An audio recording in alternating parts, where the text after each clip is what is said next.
मित्रों, आप सभी के लिए नवरात्रि पर्व की ढेर सारी शुभकामनाएं, नए वर्ष की ढेर सारी शुभकामनाएं। आशा है आप लोगों की नवरात्रि का जो अनुष्ठान है सुचारू रूप से चल रहा होगा। नवरात्रि में किस किस प्रकार से आप अनुष्ठान कर सकते हैं, इन सब सारी चीज़ों की वीडियो हमने आप लोगों को डाले हुए हैं। निश्चित रूप से आप उनका लाभ ले रहे होंगे। राधे राधे, जय श्री कृष्णा, नमस्कार। मैं आचार्य पंडित गिरीश बारोलिया, गायत्री महामंत्र। ओम भूर्भुवः स्वाहा तत्सवितुर्वरेण्यं भर्गो देवस्य धीमहि धियो यो नः प्रचोदयात्।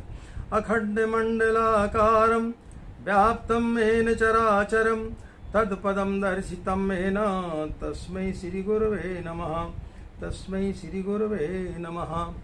मित्रों, हम साधना उपासना करते हैं, लेकिन व्यक्ति की एक बहुत बड़ी कमजोरी होती है कि व्यक्ति हमेशा कुछ न कुछ चाहत को लेकर के साधना करता है, और जब भी हम कोई चीज़ चाहते हैं वो हमेशा गलत ही होती है, कभी सही हो ही नहीं सकती, क्योंकि व्यक्ति कभी सही होता नहीं है। इसलिए हम जो भी चीज़ चाहते हैं वो चीज़ हमारी गलत साबित होती है, और फिर उसके पश्चात हमें बहुत सारा पश्चाताप करना पड़ता है। इसलिए हमसे जो जुड़े हुए लोग हैं, हम उनसे एक ही निवेदन करेंगे कि जब आप साधना करते हैं तो किसी प्रकार की कोई भी कामना ना करें। निस्वार्थ भावना से आप माँ के पास बैठें, और निस्वार्थ भावना से यदि आप माँ की सेवा करेंगे तो निश्चित रूप से आपको वो सारी चीज़ें प्राप्त होंगी जिसके आप हकदार हैं। क्योंकि गायत्री मंत्र आयु प्राणाम प्रजाम पशुम कीर्तिम द्रविणम ये सारी चीज़ें देता है, लेकिन कब देता है? जब आप उसके योग्य बनते हैं। अपने आप को पहले सुपात्र बनाएं। जिस दिन आप अपने आप को सुपात्र बना लेंगे उस दिन ये सारी चीज़ें मिल जाएंगी। लेकिन यदि हम मांगने के झंझट में पड़ जाएंगे तो निश्चित रूप से हम बहुत बड़ी मुसीबत में पड़ सकते हैं। तिब्बत की एक छोटी सी घटना के माध्यम से आपको अपनी बात बताने का प्रयास करूंगा, क्योंकि कुछ प्रसंगों के माध्यम से यदि व्यक्ति को बात बताई जाए तो उसे बड़े जल्दी समझ में आती है। ऐसी बात समझ में नहीं आती। ऐसे लोग सोचते हैं कि आचार्य जी क्यों बोलते हैं कि आप किसी चीज़ को ना मांगें, यदि हम कोई चीज़ नहीं मांगेंगे तो हमारा पूजा पाठ करने का मतलब क्या है। तो प्रसंगों के माध्यम से लोगों को बात बड़ी जल्दी समझ में आती है। तिब्बत में एक व्यक्ति था। बहुत समय के पश्चात में वह यात्रा करने के बाद में अपने बहुत पुराने मित्र के घर में जाकर के रुका। जब रात्रि में वो विश्राम करने लगा तो करवटें बदल रहा था। उसके मन में विचार आ रहा था कि मेरे पास में एक ताबीज है, इस मित्र को दूं या ना दूं। उस ताबीज की विशेषता थी कि उससे कोई भी 3 चीज़ यदि आप मांगते हैं तो वो आपकी पूर्ण रूप से तुरंत फलित हो जाती है। तो उसने अपने मित्र को बताया कि भाई मुझे नींद नहीं आ रही। बोले क्या बात है? बोले मेरे पास में एक ताबीज है जिसको मैंने भी अपने जीवन में अपनाया और मैं बहुत ज़्यादा दुखी हो गया हूँ, और मैंने अपने जितने भी मित्रों को उस ताबीज़ के बारे में ताबीज़ को दिया, और उन्होंने जो जो चीज़ें मांगी वो सारे के सारे लोग परेशान हैं। अब मैं सोच रहा हूँ कि मैं तुम्हें दूँ कि नहीं दूँ। यदि तुम्हें देता हूँ तो तुम्हारे साथ में मैं गलत करूँगा, और यदि नहीं देता हूँ तो मन में ये रहेगा कि इतने दिनों के बाद में इतना पुराना मित्र मिला और सबको मैंने इसका लाभ देने का प्रयास किया, लेकिन तुम्हें मैं इससे वंचित रख पा रहा हूँ। तो कैसा किया जाए? तो उसकी पत्नी को बड़ी जल्दबाजी हुई। बोले नहीं जल्दी निकालो, कौन सा ताबीज़ है, अब तो रहा नहीं जा रहा है, हमें दो। हो सकता है जिन लोगों ने मांगा या आपने मांगा सही तरीके से नहीं मांगा होगा, आपको मांगने की विधि नहीं मालूम होगी। उस मित्र ने बहुत समझाया, लेकिन वो लोग नहीं माने। उन्होंने उस ताबीज़ को दिया उस मित्र ने, और वहाँ से वो विदा हो गया। जैसे उन्होंने उस ताबीज़ को लिया, और बड़े जल्दी में, हर व्यक्ति को बड़ी जल्दी होती है कि हमारी आकांक्षा बड़े जल्दी पूरी हो जाए। इसलिए हम कभी 1.25 लाख का अनुष्ठान करते, कभी लघु अनुष्ठान करते, कभी किसी मंत्र का जाप करते। हर व्यक्ति को बहुत जल्दी है कि आज हम लखपति बन जाए, आज हम करोड़पति बन जाएं। तो उस व्यक्ति ने पहला जो वरदान मांगा कि मैं लखपति बन जाऊं। तिब्बत में उस समय लखपति होना बहुत बड़ी बात थी।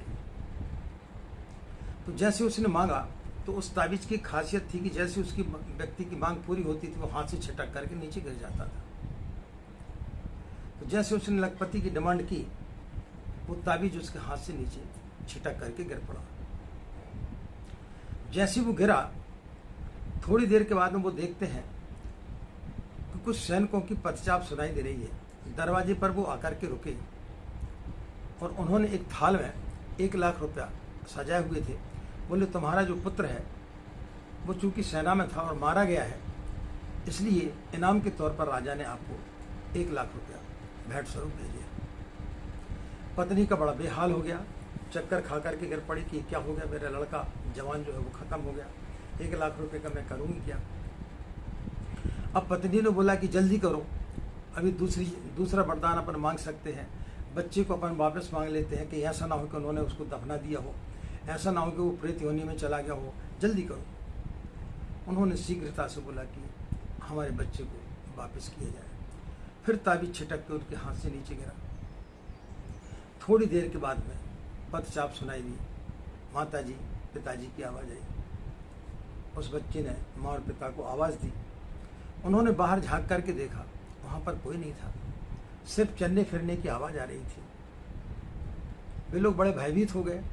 किसी भी संतान को आप कितना भी चाहें, लेकिन प्रेत योनि में तो आप अपने उसको घर में नहीं रख सकते हैं। अब बड़ी विडंबना हो गई, लड़का जो है वो प्रेत योनि में चला गया। फिर उन्होंने बोला कि अभी तीसरा वरदान बाकी है। तब फिर उन्होंने तीसरा वरदान मांगा कि हमारे बच्चे को पुनः वापस भेज दिया जाए। खाली के खाली हाथ रहे, कुछ भी नहीं मिला। मित्रों, यही हम सब की कहानी है, यही ताबीज हमारे हाथ में है। कोई व्यक्ति पैसे के पीछे भाग रहा है, जिनके पास पैसा है वो सुखी नहीं है, जिनके पास नहीं है वो भी सुखी नहीं है। कोई संतान के पीछे भाग रहा है, साधु संतों के पास जा रहा है, मंदिरों में जा कर के यह घवन करा रहा है, ज्योतिषियों के चक्कर काट रहा है कि हमारी संतान नहीं है। और जब संतान हो जाती है तो संतान से परेशान हो जाते हैं। जिनके पास संतान है वो साधु संतों के चक्कर काट रहे हैं, ज्योतिषियों के चक्कर काट रहे हैं कि संतान को लेकर के परेशान है, संतान ठीक नहीं निकली है, मारती है, पीटती है, किसी प्रकार का कोई भी सहयोग नहीं करती है, गुंडागर्दी कर रही है, नित्य रोज नए नए झगड़े करता है, उससे परेशान है। कोई बीवी को लेकर के परेशान है, कोई सुंदर स्त्री को लेकर के परेशान है, कोई सुंदर पति को लेकर के परेशान है, कोई प्रेमी को लेकर के परेशान है, कोई नौकरी को लेकर के परेशान है। लेकिन जैसी वो चीज़ मिलती है व्यक्ति की आकांक्षाएं खत्म हो जाती है और बढ़ जाती है और अनंत बढ़ते हुए चली जाती है। तो एक बार ईश्वर के ऊपर आप छोड़ करके देखें, ईश्वर आपको क्या देना चाहता है, कभी आपने सोचा? माँ आपको क्या देना चाहती, कभी आपने सोचा? तो जो माँ आपको देना चाहती है उसको आपने निस्वार्थ भावना से आप सेवा करें। इस नवरात्रि में आप निस्वार्थ भावना से यदि पूजा करते हैं तो निश्चित रूप से आपको वो सारी चीजें मिलेंगी जिसके आप हकदार हैं। इसलिए कृपणता ना करें। कृपणता करेंगे, मांगेंगे तो कुछ नहीं मिलेगा, उसी तावीज के भांति आपका हाल होगा। इसलिए माँ के पास बैठे, उसका दुलार पाएं और जो उसको आवश्यकता होगी, क्योंकि माता पिता को सब पता होता है कि हमारे बच्चे को इस समय किस चीज़ की आवश्यकता है। तो गुरुदेव को, माँ गायत्री को पता है कि आपके लिए किस चीज़ की आवश्यकता है, तो निश्चित रूप से आपकी सारी मनोकामनाओं को पूर्ण करेंगे। तो एक तो ये सूत्र आप अपने जीवन में याद रख लें कि किसी चीज़ को हमें मांगना नहीं है, निस्वार्थ भावना से आपको सेवा करना है। दूसरी भावना ये करें कि नित्य जो है रात्रि को सोते समय जिस तरीके की इस समय विश्व में परिस्थितियाँ चल रही हैं, ये मान के चलें कि रात्रि में आपकी मौत हो गई है, यह आपका आखिरी दिन है।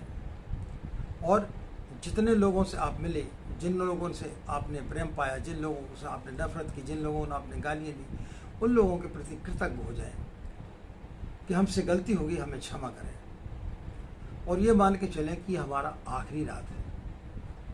क्योंकि व्यक्ति परेशान जब होता है वो जब दूसरे दिन की चिंता करता है। जब दूसरा दिन होने ही वाला नहीं है तो चिंता किस बात की? तो दूसरे दिन की चिंता ना करें, उस दिन को, उस रात को आखिरी रात मान करके सोएं। तो निश्चित रूप से आपका जो दूसरा दिन है, जब आप सुबह उठेंगे तो भगवान को धन्यवाद दें कि तूने एक दिन और हमें जीने का अवसर दिया, और उस दिन को फिर आप शानदार तरीके से जिए, इतने अच्छे तरीके से दिए कि जीवन में भगवान ने जो फूल खिलाए हैं, सारी प्रकृति जिस तरीके से प्रफुल्लित है, नदियाँ बह रही हैं, फूल खिल रहे हैं, वो अपनी सुगंध को बिखेर रहे हैं, इसी प्रकार से आप अपनी सुगंध को बिखेरें, अपने प्रेम को लोगों तक पहुंचाएं, अपनी खुशबू को लोगों तक बिखेरें, अपने प्रज्ञा को, अपने ज्ञान को लोगों को बांटें। तो फिर निश्चित रूप से आप पाएंगे कि आपका जीवन जो है वो धन्य होते हुए चला जा रहा है। ये छोटे से 2 सूत्र आप अपने जीवन में अपनाएंगे तो निश्चित रूप से आपकी साधना निश्चित रूप से सफल होगी। चाहे आप नवरात्रि में साधना कर रहे हो या आगे आप जब भी साधना करते हैं, तो इस प्रकार से आप अपने जीवन में इस क्रम को आप अपनाएं। रात को सोते समय मौत, दिन को सोते समय आपकी जो है जन्म, एक दिन का जन्म, एक दिन के बाद मृत्यु। तो जिस दिन आपने अपनी मृत्यु को समीप देख लिया तो वो व्यक्ति फिर कभी गलत काम नहीं कर सकता है, और निश्चित रूप से वो सारी चीज़ें प्राप्त कर सकेगा। और जब तक आप मांगते रहेंगे तब तक आपके लिए कुछ भी प्राप्त नहीं होगा। मांगने से कभी भी किसी व्यक्ति को कोई भी चीज़ नहीं मिलती है, बल्कि कृपणता होती है, और व्यक्ति जो है परेशान होता है। क्योंकि ज़रूरी नहीं है कि जो आप चीज़ मांग रहे हैं आपकी दृष्टि से सही है, लेकिन ईश्वर की दृष्टि से वो चीज़ सही नहीं है, और जो ईश्वर की दृष्टि से चीज़ सही नहीं होती है वो कभी चीज़ सही हो नहीं सकती। इसलिए आप जीवन पर्यंत परेशान रहते हैं। तो मित्रों, इस नवरात्रि में एक तो छोटे से हमने 2 सूत्र आपको दिए, इन 2 सूत्रों को आप अपने जीवन में अपनाएंगे तो निश्चित रूप से आपको ढेर सारी सफलताएं प्राप्त होंगी। तो चलिए इस नवरात्रि को बहुत अच्छे तरीके से और बहुत अच्छे तरीके से सफल बनाएं। माँ की आराधना करें, माँ के समीप बैठें, उसका दुलार पाएं, और निश्चित रूप से उसका प्यार आपके लिए असीम मिलेगा। इन्हीं कामनाओं के साथ मित्रों कि आपका नवरात्रि का जो अनुष्ठान है वो सफल हो, आप लोग खुश रहें, मस्त रहें, माँ गायत्री की असीम कृपा इसी प्रकार आप लोगों पर बनी रहे। हमें आज्ञा दें। नमस्कार। ओम शांति।